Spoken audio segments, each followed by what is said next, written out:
ہمارا علی کا سازگی سیدھی حبیب اللہ۔ آج بھی ترجمہ قرآن پاک کی 15ویں کلاس ہے، ایسے ہی ہے جی کہ 16ویں ہے، 16ویں ہے، 14 تک میں نے ڈال دی ہے نا، اور 15ویں وہ ہے جس میں 3 رکوع ہم نے کیے تھے۔ آج 16ویں ہے، 16واں سبق، اور یہ آپ شروع کریں گے یسألونک عن الأہلہ سے۔ آیت نمبر بنتی ہے 189۔ سمجھتے ہو نواسی؟ ایک نواسی ہوتی ہے نا، وہ جو بیٹی کی بیٹی ہوتی ہے، ٹھیک ہے، جیسے سیدہ زینب جو ہے نا، یہ حضور علیہ السلام کی نواسی ہیں، یعنی خاتون جنت سیدہ فاطمہ الزہرا کی صاحبزادی ہیں نا، بیٹی کی بیٹی ہیں میرے سرکار کی۔ اور ایک نواسی ادھر اردو میں کہتے ہیں 8 اور 9، 99 جسے آپ کہتے ہو، اسے نواسی کہتے ہیں۔ تو 189 کل 286 286 آتے ہیں سورہ بقرہ شریف کی، سب سے بڑی سورت ہے الفاظ کے لحاظ سے بھی، اور رکوع اس کے 40 ہیں، اور آیات کے لحاظ سے بھی، ٹھیک ہے۔ 2 صورتیں قرآن پاک میں ایسی ہیں کہ جو 3 پاروں تک چلی جاتی ہیں، جن میں سب سے بڑی یہ، اور دوسرے نمبر پہ ایک اور ہے سورہ النساء، وہ 1.5 پارے کی ہے، یہ 2.5 پارے سے بھی اوپر ہے، ٹھیک ہے جی۔ تو آج اس کی آیت نمبر 189 سے ہم چلتے ہیں۔ یہ رکوع نمبر اس کا ہے 7 پارے کا، یعنی دوسرے پارے کا، اور اس سورت کا رکوع نمبر ہے 23، ٹھیک ہے، سوری یہ رکوع نمبر ہے 8، چونکہ یہ تو پچھلے کا نمبر ہے، ٹھیک ہے، اور سورت کا رکوع نمبر 24۔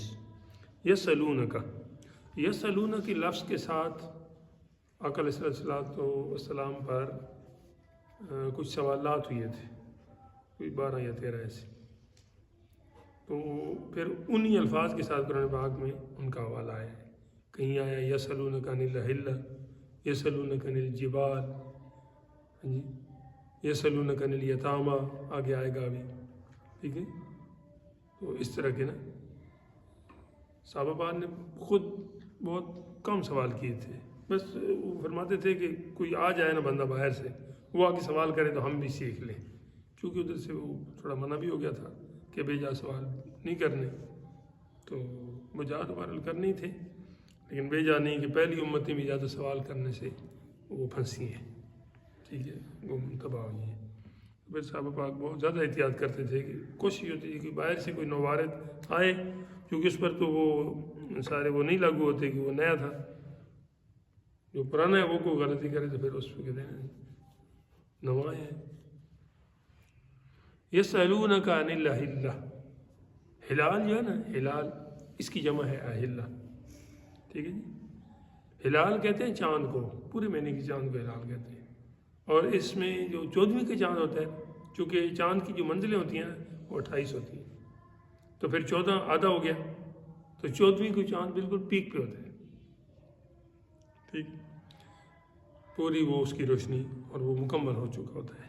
تو اس کی مختلف کیفیت ہے، سورج جو ہے نا ایک ہی دفعہ چڑھا اور ایک جیسا ہی سارا آخر تک چلا جاتا ہے، لیکن چاند مہینے کی شروع میں آپ دیکھیں کتنا باریک، کتنا وہ باقاعدہ اس کے لیے ایک روایت ہلال کمیٹی بنائی گئی ہے، وہ دیکھے گی جی چاند، عام لوگوں کو نہیں دکھتا اس طرح، دوربینوں سے خوربینوں سے اس طرح۔ اور پھر جیسے جیسے دن بڑھتے جاتے ہیں تو چاند بھی بڑا ہوتا جاتا ہے، 14 کو بالکل پورا ہو جاتا ہے، پھر 14 کے بعد آہستہ آہستہ گھٹنا شروع ہو جاتا ہے، جب مہینہ اینڈ کے قریب آتا ہے تو پھر وہ ایسے ہی ہلکی سی لکیر سی رہ جاتا ہے۔ تو صحابہ پاک نے سوال کیا اس حوالے سے کہ سرکار یہ چاند کا کیا معاملہ ہے، سورج بھی ادھر ہی چڑھتا ہے، چاند بھی ادھر ہی، سورج ایک ہی حالت میں ہے، پورے کا پورا جاتا ہے، پورے کا پورا مہینہ چلتا ہے، اور یہ چاند ہے کہ یہ کبھی بڑھتا ہے کبھی گھٹتا ہے، اس کے پیچھے کیا حکمت ہے؟ اس سوال کا یہاں ذکر ہے، یسألونک عن الأہلہ، آپ سے نئے چاند کو پوچھتے ہیں، ٹھیک ہے جی۔ تو آپ کیا نے جواب دیجیے حبیب؟ قل، آپ فرمائیے، ہی مواقیت للناس، یہ لوگوں کے لیے وقت بتانے کے لیے آتا ہے اس طرح، یعنی چاند کو دیکھ کے پتہ چل جاتا ہے کہ مہینے کا شروع ہے یا مہینے کا آخر ہے، ادھر وہ آخری تاریخوں میں پتہ چل جاتا ہے، اور بالکل اگر زیادہ روشنی پہ تو خود بخود بندے کے منہ سے نکل آج 14ویں چاند ہے، ٹھیک ہے، تو تاریخوں کا تعین ہو جاتا ہے۔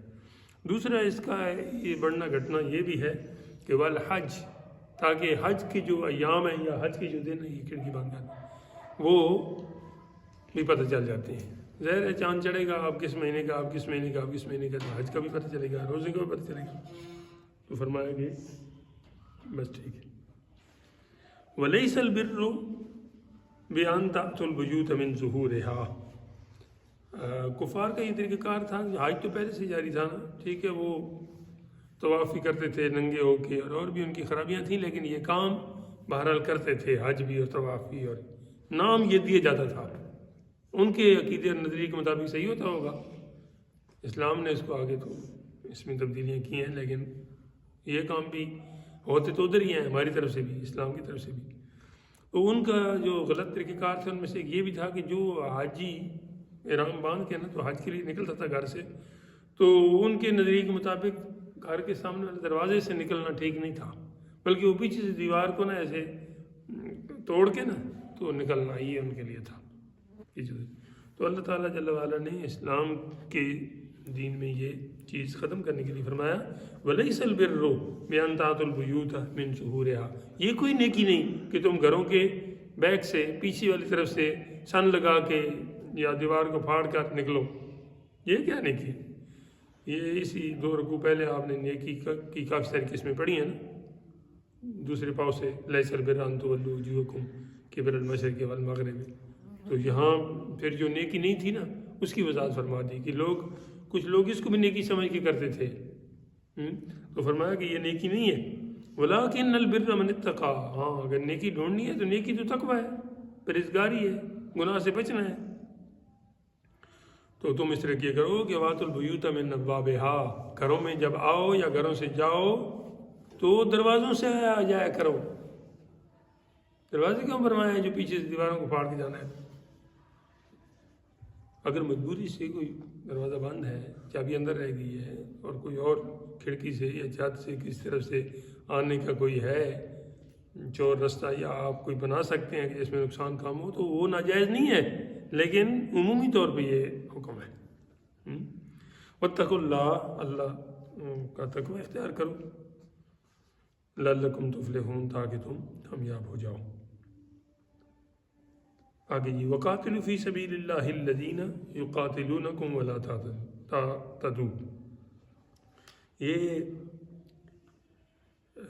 اب صحابہ پاک جا رہے تھے عمرے شریف کے لیے، پہلے صلح حدیبیہ کے موقع پہ جا رہے تھے، ذیقات کا مہینہ تھا، وہ حج کے مہینے ہوتے ہیں نا، تو حج کے مہینہ شوال، کیا کہتے ہیں، ذیقات، ذوالحج، محرم اور یہ رجب، یہ 4 مہینے، ٹھیک ہے، یہ ہیں حرمت والے مہینے، حرمت والے مہینے یہ 4، اور ان میں حرمت سے مراد یہ ہے کہ کوئی لڑائی یا لہر عرب لڑتے نہیں تھے، رک جاتی تھی۔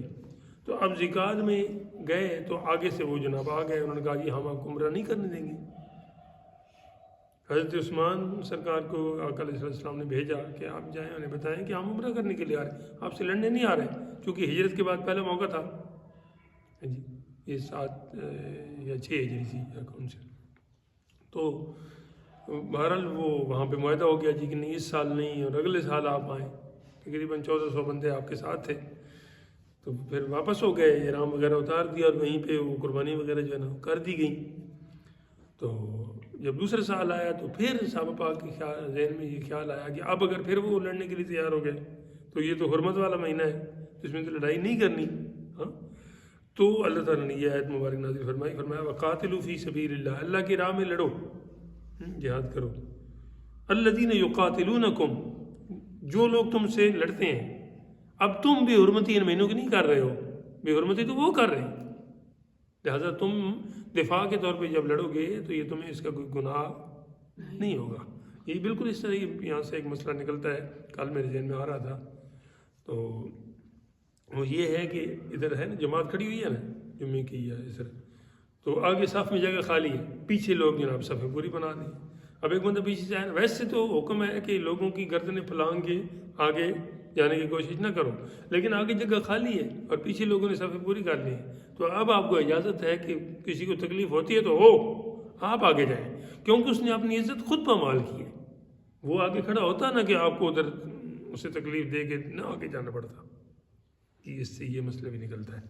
تو یہاں پہ بھی یہ ہے کہ اب چونکہ وہ پہل کر رہے ہیں لہذا پھر تمہیں کوئی گناہ نہیں، لیکن اتنا خیال کرنا ولا تعتدوا، جتنی انہوں نے تم پر چڑھائی کی ہے اس کے دفاع تک ہی رہنا، حد سے آگے نہیں بڑھنا. اچھا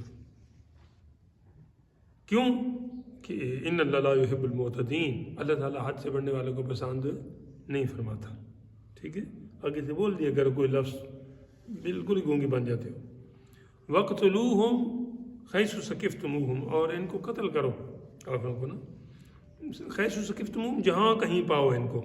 وَأَخْرِجُوهُمْ مِنْ حَيْثُ أَخْرَجُوكُمْ، ان کو نکال دو جزیرہ عرب سے، کافروں کو یہود و نصارہ کو نکال دو حَيْثُ أَخْرَجُوكُمْ، جیسے انہوں نے تمہیں کل نکالا تھا، یعنی ہجرت پہ مجبور کیا تھا.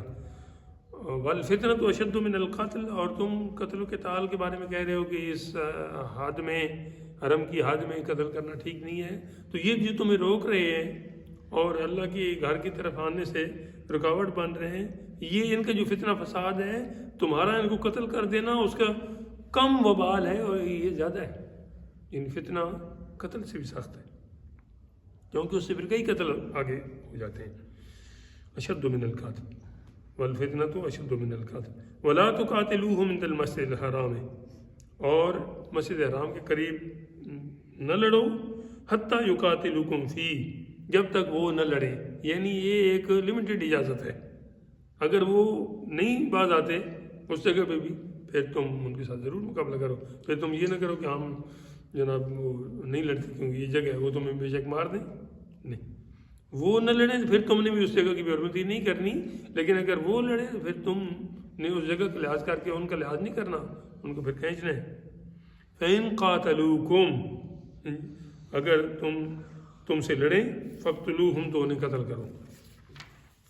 كَذَلِكَ جَزَاءُ الْكَافِرِينَ، یہی کافروں کا بدلہ ہے، ان کی یہی سزا ہے. فَإِنِ انْتَهَوْا، پھر اگر وہ باز آ جائیں، فَإِنَّ اللَّهَ غَفُورٌ رَحِيمٌ، پیچھے کہ اللہ تعالیٰ بھی معاف فرمانے والے، مطلب توبہ کر جائیں، اس سے پیچھے ہٹائیں کچھ بھی. وَقَاتِلُوهُمْ، اور لڑائی کرو کب تک؟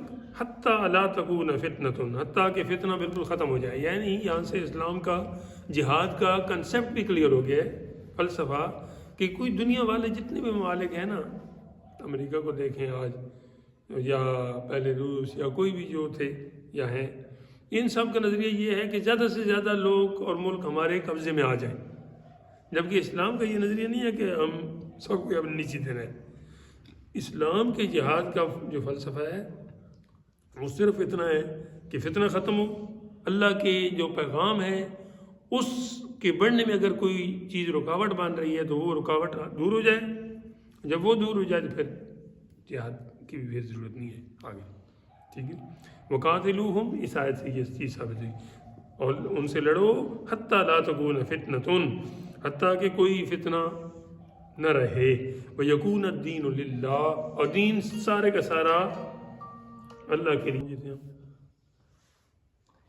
ویکون الدین للہ.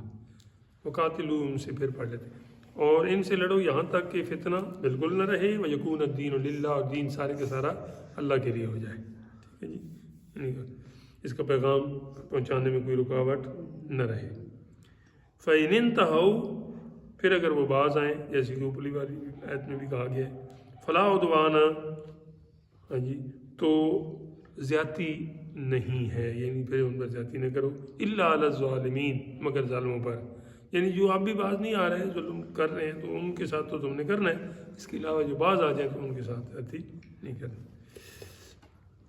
الشہر الحرام بالشہر الحرام، وہ جو تمہارے نزدیک تھا نا کہ یہ مہینے افضل ہیں، حرمت والے ہیں، اور یہ جگہ بھی حرمت والی ہے، تو اب اس کا جواب دیا جا رہا ہے یا شہر الحرام بشہر الحرام، ماہ حرام کے بدلے ماہ حرام، یعنی پچھلی دفعہ ذکات میں انہوں نے تمہیں روکا تھا تو وہ حرمت والا مہینہ تھا، تو اب تم سال کے بعد آ رہے ہو، ٹھیک ہے، تو اب وہ پچھلی ذکات بھی ایسی حرمت والا تھا نا، ٹھیک ہے، اگر وہ انہوں نے روکا ہے تو وہ گناہ گار ہوئی ہیں، تو اب بھی اگر کوئی ایسی کرتے ہیں تو کوئی مسئلہ نہیں ہے، انہوں نے بھی ایسے ہی لحاظ کرنا تھا جیسے تم سوچ رہے ہو۔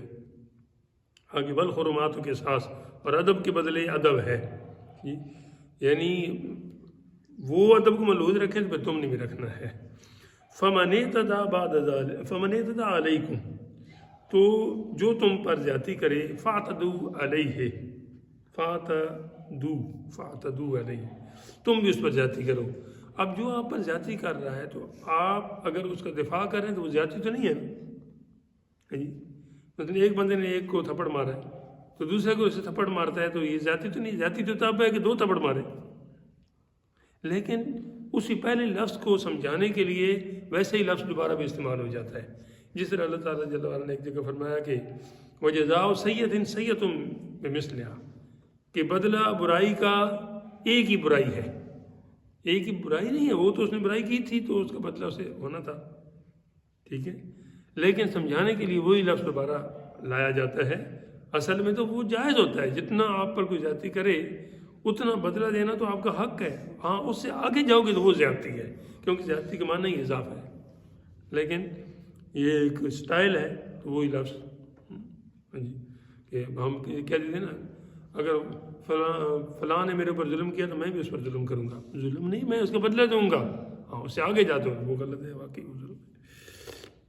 فمن اعتدى علیکم فاعتدوا علیہ، یہ جو دوبارہ فاعتدوا آیا ہے میں یہ سمجھا رہا ہوں کہ یہ صرف اسی لفظ کے اتباع میں اور سمجھانے کے لیے آیا ہے، ورنہ تو یہ زیادتی نہیں، بمثل ما اعتدى علیکم، جتنی انہوں نے تم پر زیادتی کی تھی۔ اچھا، واتقوا اللہ، اللہ سے ڈرو، وَاعْلَمُوا، جان لو، ان اللہ مع المتقین، کہ اللہ تعالیٰ نیک پرہیزگار متقی لوگوں کے ساتھ ہے۔ وَأَنفِقُوا فِي سَبِيلِ اللَّهِ، اور اللہ کی راہ میں خرچ کرو، وَلَا تُلْقُوا بِأَيْدِيكُمْ، اور اپنے ہاتھوں کو نہ ڈالو، کس میں؟ پانی میں، آگ میں، فرمایا إِلَى التَّهْلُكَةِ، ہلاکت میں۔ اب ہلاکت میں آگ میں ہاتھ ڈالنا یہ ظاہری طور پہ ہلاکت میں ڈالنا ہے، اور اپنے ہاتھوں سے کوئی ایسا کام کر دینا یعنی اپنی جان سے کہ جس کا نتیجہ پھانسی ہے یا کوئی بھی آپ کو سزا اس کے بدلے میں جرم کی مل سکتی ہے، تو یہ بھی آپ اپنے آپ کو ہلاکت میں ڈال رہے ہیں۔ میدان جہاد میں آپ گئے اور اپنے لشکر سے علیحدہ ہو کے آگے چلے گئے اور بغیر ہتھیار کے چلے گئے، یہ بھی ہلاکت میں ڈال رہے ہیں۔ کوئی گناہ کر لینا یہ بھی ہلاکت میں ڈال رہا ہے، تو اللہ تعالیٰ سے منع فرما رہا ہے۔ ٹھیک ہو گیا؟ وَأَحْسِنُوا، اور بھلائی والے ہو جاؤ، یعنی اچھائی کی طرف کوشش کرو، اچھا برائی سے بچو۔ ان اللہ یحب المحسنین، بے شک اللہ تعالیٰ اچھوں کو اور احسان کرنے والوں کو محبوب رکھتا ہے، پسند کرتا ہے۔ وَأَتِمُّوا الْحَجَّ وَالْعُمْرَةَ لِلَّهِ، اور پورا کرو حج اور عمرہ اللہ کے لیے، ٹھیک ہے جی۔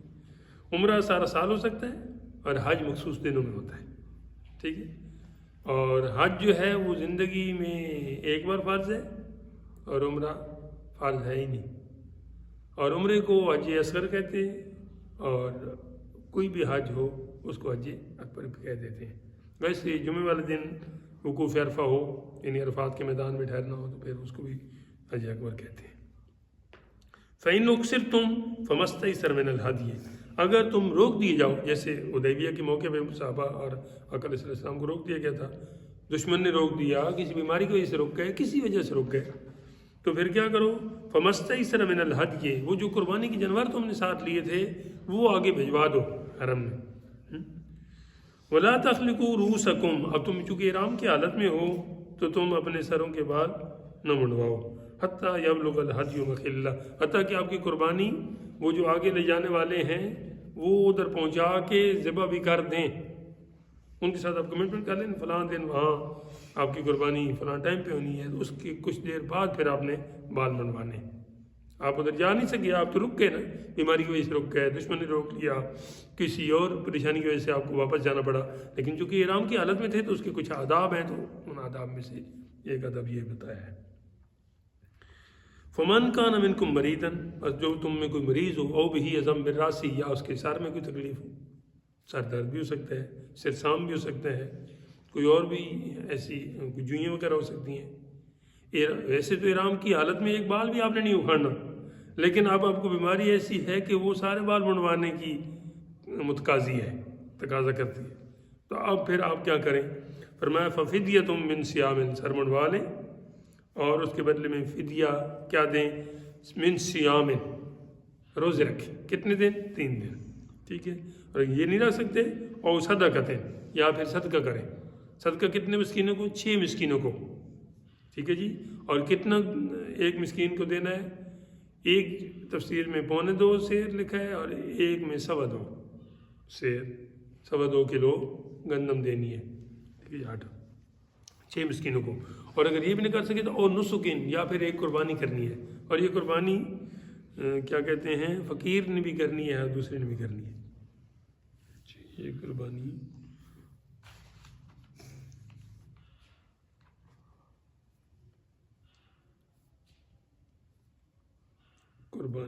واجب ہے، قربانی کرنی واجب ہے۔ حج کا واجب کوئی چھوٹ جائے تو پھر قربانی واجب ہو جاتی ہے۔ ایسے نماز میں آپ کوئی واجب چھوڑ دیتے ہیں نا بھول کے، تو پھر اس پہ سجدہ صاحب واجب ہوتا ہے۔ ایسے ہی حج میں اگر کوئی آپ نے واجب مس کر دیا ہے تو پھر اس کے بدلے میں قربانی دینی پڑتی ہے، ٹھیک ہے۔ روزے میں یہ چیز نہیں ہے، روزے میں چونکہ یاد کرانے والا کوئی نہیں ہوتا، تو وہاں پہ پھر آپ کو اگر آپ نے پیٹ بھر کے بھی کھا لیا ہے تو بھول کے تو آپ کا روزہ ہو جاتا ہے، لیکن یہی معمول نہ بنا۔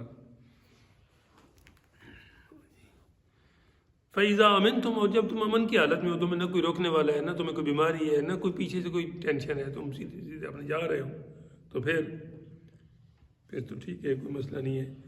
اب تم اپنا جو تمہاری چیزیں ضروری ہیں وہ سارے پوری کرو۔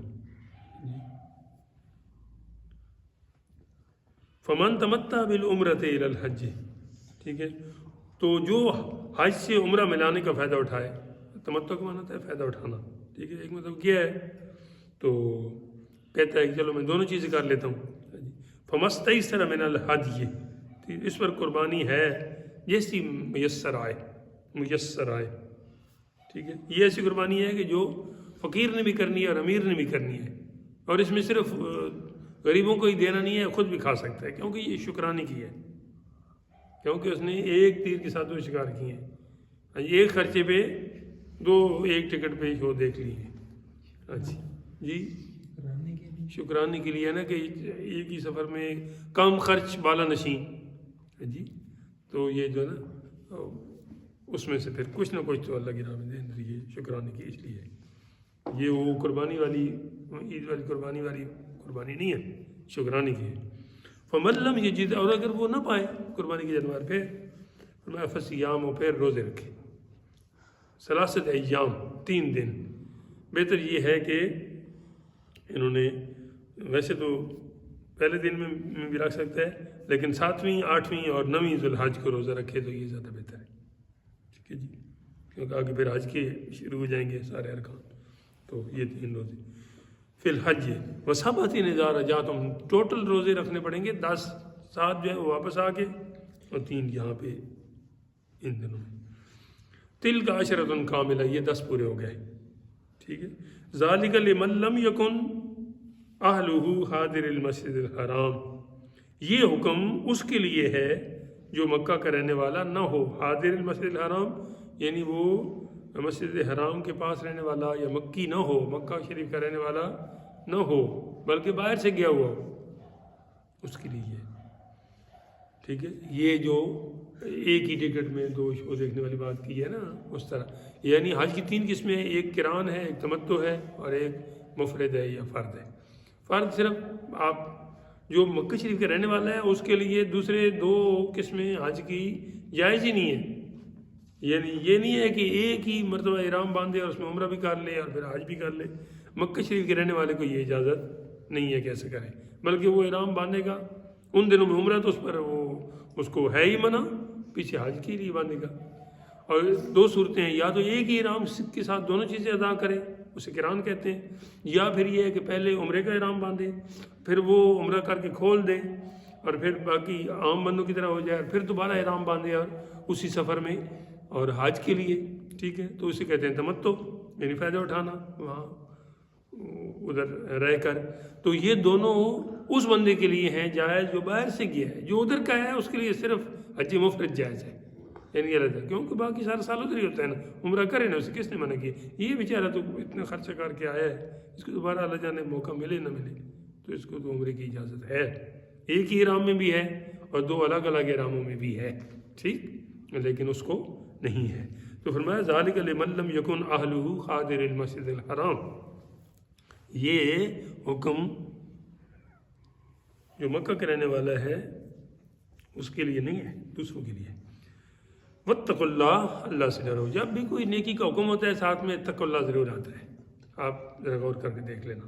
مطلب ہر نیکی میں، چاہے وہ بڑی آپ کر رہے ہیں، چھوٹی کر رہے ہیں، واجب والی کر رہے ہیں، فرض والی کر رہے ہیں، جو بھی ہے اس میں آپ کی نیت اور آپ کا تقوی اور آپ کا جو ارادہ ہے نا، اس کو بڑا عمل دخل ہے۔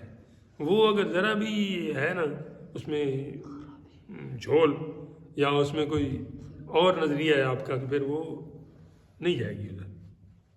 پھر جن کو دکھانے کے لیے کر رہے ہیں پھر وہی دیکھیں گے۔ آج ہم دیکھ رہے ہیں کون سا دور چل رہا ہے، ہر بندے کی ہے تو میرے ویور زیادہ ہوں، دیکھنے والے زیادہ ہوں، اور اس کے لیے نہیں، ہم کمزور ہیں نا، اسی معاشرے کا حصہ ہیں، لیکن پھر بھی اپنے رب سے ضرور یہ توفیق مانگنی چاہیے، یا اللہ میں کمزور ہوں، دنیا کی جو چمک اور دمک ہے وہ مجھے اپنی طرف کھینچ رہی ہے، لیکن تو مہربانی کر بالکل ہی مجھے خالی ہاتھ نہ اٹھانا، میرا کچھ نہ کچھ اجر مجھے ادھر بھی عطا کرنا اور زیادہ اجر مجھے ادھر ہی عطا کرنا، اگرچہ میں اپنی کمزوری کی وجہ سے یہ خواہش بھی رکھوں پھر بھی، ٹھیک ہے۔ آگے آ بھی رہی ہے دعا، اس سے کبھی بھی یہ بات بیان ہو جائے گی۔ واتقوا اللہ، اللہ سے ڈرو، وَاعْلَمُوا، جان لو کہ ان اللہ شدید العقاب، اللہ تعالیٰ کی پکڑ، اللہ تعالیٰ کا عذاب بڑا سخت ہے، ٹھیک ہے جی۔ یہ آپ کا رکوع مکمل ہوا۔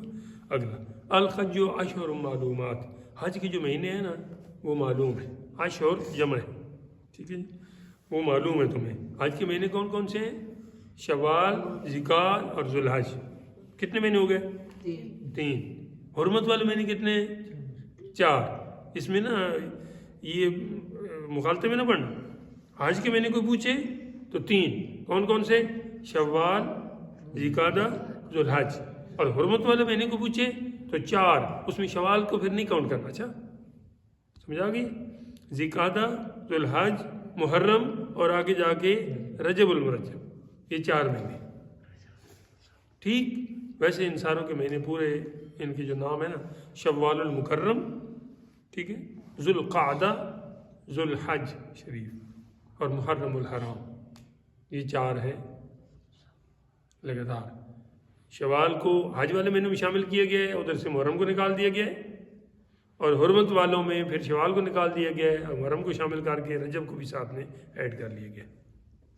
تو یہاں ان تینوں کی بات ہے، یعنی حج اور عمرے کا احرام آپ شوال میں بھی باندھ سکتے ہیں، ذوالقعدہ میں بھی باندھ سکتے ہیں، ٹھیک ہے، اور ذوالحج میں تو خام کا باندھنا ہی ہے، پھر آگے دن کتنے ہیں، ٹھیک، لیکن اس سے پہلے نہیں باندھ سکتے حج کے لیے۔ تو اس لیے فرمایا کہ حج کے مہینوں میں یہ دیکھیں نا، یہ ابھی تو سہولت ہو گئی ہے، آپ چند لمحوں میں ادھر پہنچ جاتے ہیں، لیکن شروع میں ایسے نہیں تھا نا، لوگ دور دور رہتے تھے اور کئی وہ مہینے لگتے تھے جاتے ہی، ٹھیک ہے۔ تو پھر اسلام نے یہ وسعت رکھی ہے۔ فمن فرد فیہن الحج، تو جو ان میں سے حج کی نیت کرے ان مہینوں میں سے، فلا رفث، تو وہ عورتوں کے سامنے ایسی باتیں نہ کریں جو اپنے گھر والیوں کے ساتھ ہوتی ہیں، ازدواجی حقوق وغیرہ کے حوالے سے بات ہو رہی ہے۔ ولا فسوق، اور نہ ہی کوئی گناہ کرے، ولا جدال، اور نہ ہی جھگڑا کرے، فی الحج، حج کے سفر کے دوران یا ادھر پہنچ کے۔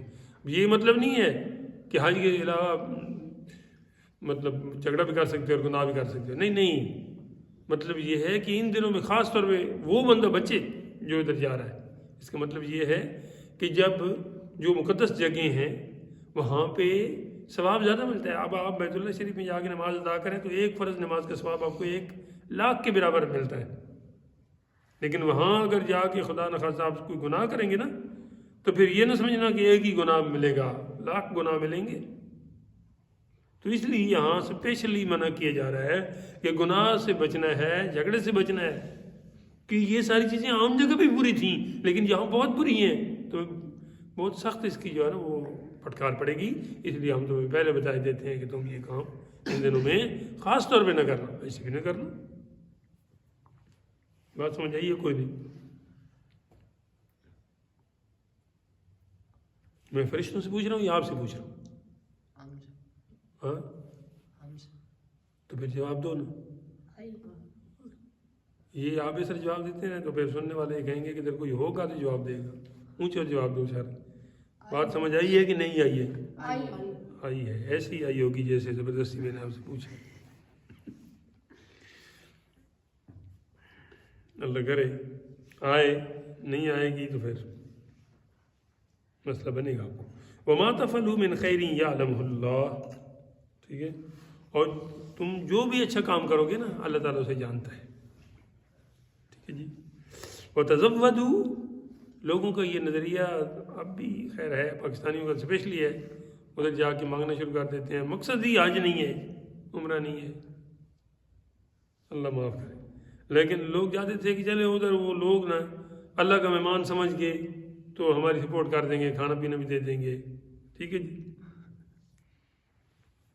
تو اللہ تعالیٰ نے خاص طور پہ اس سے منع فرمایا وَتَزَوَّدُوا، اپنا رستے کا اور ادھر رہنے کا خرچ خود ساتھ لے کے جاؤ۔ زاد راہ کسے کہتے ہیں؟ رستے کا خرچ، کرایہ وغیرہ جو آپ کو ہوتا ہے، رستے میں جو چیز آپ کو ضرورت پڑتی ہے اس کا انتظام آپ کر کے جائیں۔ کہیں بھی جاتے ہیں تو جیب میں پیسے ڈال کے جاتے ہیں یا ایسے جاتے ہیں گاڑی میں کوئی میرا کرایہ دے دے گا؟ ہاں، اس موٹر سائیکل میں پیٹرول ڈالتے ہیں یا ایسے ہی بس ٹھیک ہے جہاں ختم ہو جائے گا، ایسے میں گھسیٹ کے لیے جا رہا ہوں گا تو کوئی کہے گا کہ ادھر پیٹرول ڈلوا دوں، ایسا تو نہیں ہے نا۔ تو جیسے باقی سفروں میں انتظام کرتے ہو، حج میں بھی ایسا اپنا انتظام، رستے کا بھی، ادھر رہائش کا بھی، اور پیچھے جو لوگ آپ کے گھر والے ہیں ان کا بھی خرچ پورا دے کے جاؤ۔ وَتَزَوَّدُوا کے اندر یہ ساری باتیں آ گئی۔ فَإِنَّ خَيْرَ الزَّادِ التَّقْوَىٰ، پھر فرمایا کہ وہ تو خرچہ تم نے کرنا ہی کرنا ہے پورا، لیکن صحیح بات پوچھو تو بہترین جو خرچ ہے وہ ہے تقویٰ، یعنی اچھی نیت کے ساتھ جاؤ۔ تجارت کے لیے، وہاں لوٹ مار کے لیے، مانگنے تانگنے کے لیے نہیں جاؤ، اصل تمہارا جو نیت ہے وہ نیکی ہو، حج ہو، عبادت ہو۔ وَاتَّقُونِ يَا أُولِي الْأَلْبَابِ، اور مجھ سے ڈرتے رہو اے عقل والو۔ اب جو اللہ سے نہیں ڈرتا اور بے باک ہے گناہ میں تو پھر وہ عقل والا نہیں کہلا سکتا، کہ اللہ تو عقل والا انہیں کہہ رہا ہے کہ جو اسے ڈرتے ہیں یا ڈرنا چاہتے ہیں۔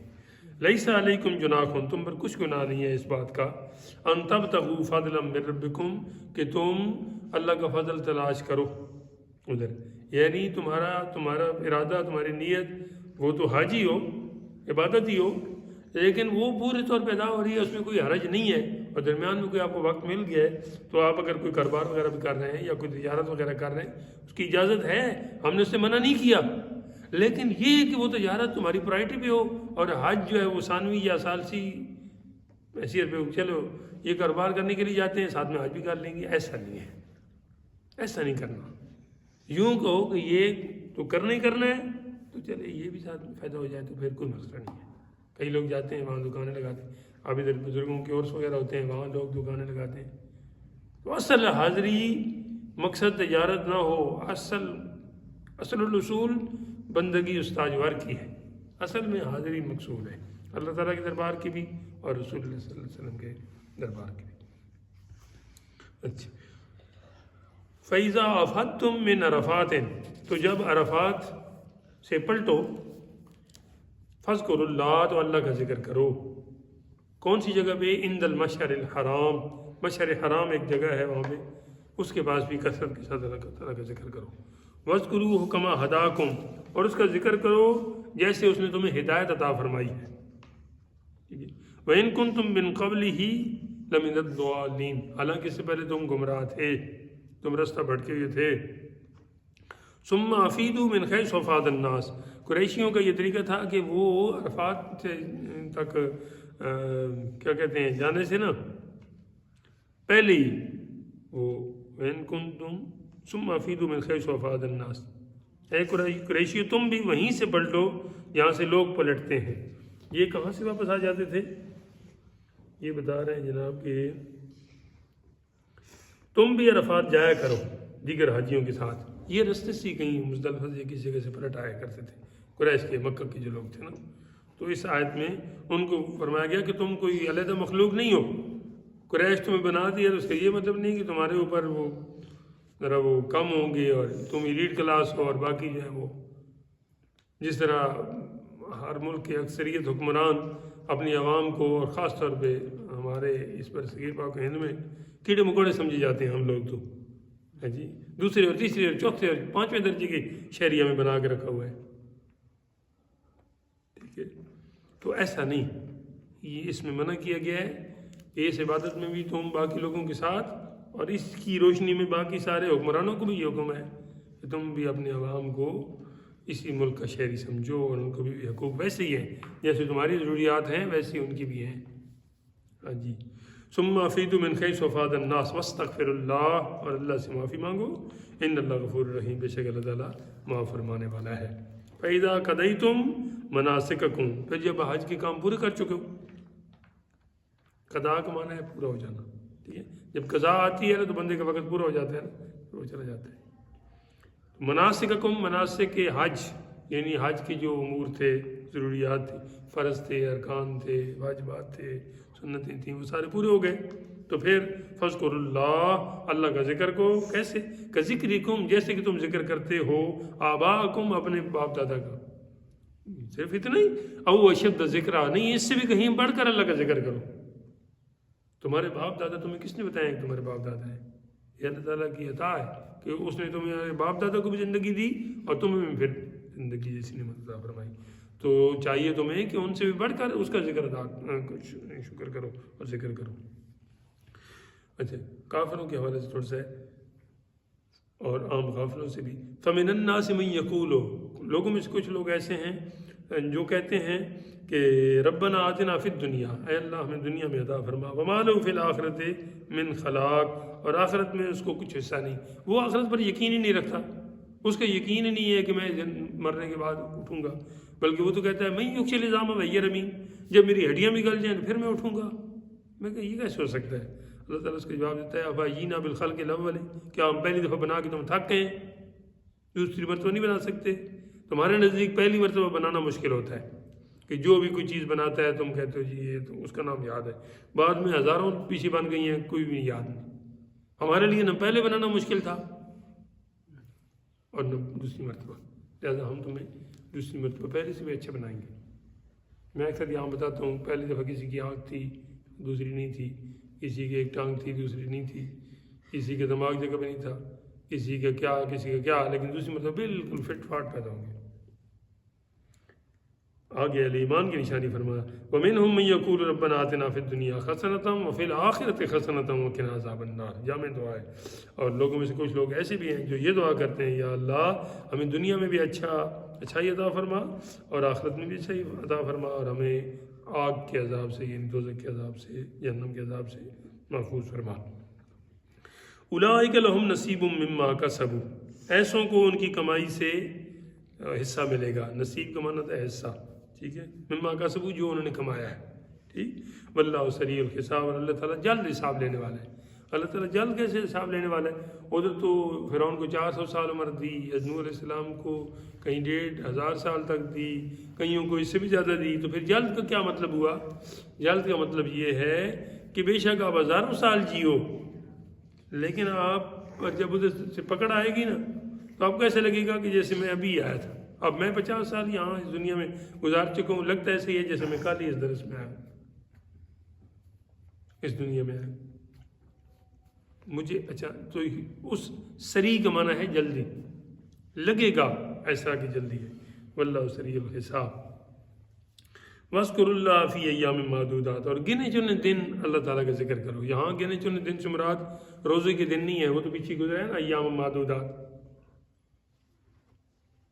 اس دوسرے پارے کے پہلے پاؤ کے بعد جو دوسرا رکوع ہے، اس میں روزوں کا ہے کہ نا کہ مخصوص دنوں میں آپ نے رکھنے، یعنی 29 رکھنے یا 30 رکھنے، اور اس سے پہلے ادھر پہلے پارے میں بھی ایام معدودہ گزرا ہے، آگے تیسری میں بھی آئے گا، تو وہاں جو معدودات ہے اس سے مراد وہ دن ہیں، وہ جو حضرت موسیٰ علیہ السلام کی قوم بنی اسرائیل نے سامری کے کہنے پہ بچڑے کی پوجا کی تھی نا 40 دن یا کوئی اتنے دن، ٹھیک ہے، تو اس سے معدودات وہ دن ہیں، یعنی اتنے دن. لیکن یہاں جو معدودات ہیں نا یہ ان دونوں کے لیے نہیں ہے، یہ ایک تیسری چیز ہے.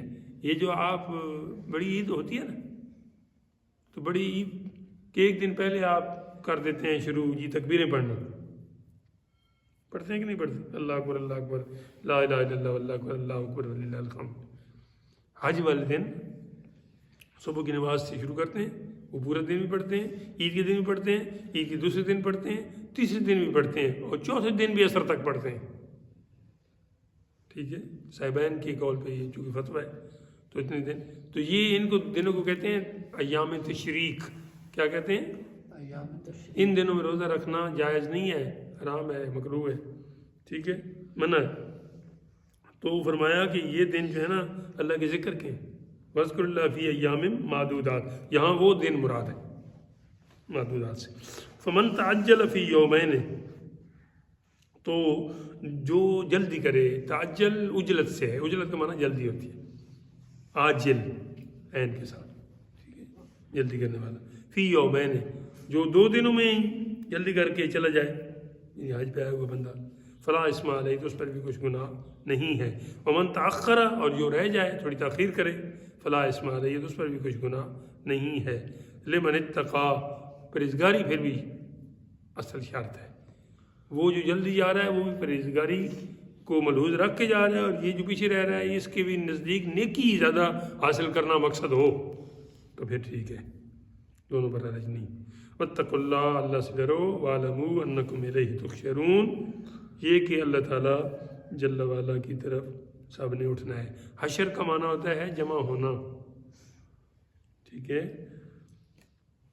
اور نشر کا معنی ہے پھیلنا. حشر و نشر جو کہتے ہیں نا، اس دن سارے جمع ہوں گے اور پھر سب کچھا چٹھا پھیلا دیا جائے گا کہ اس نے یہ کیا اور اس نے وہ کیا.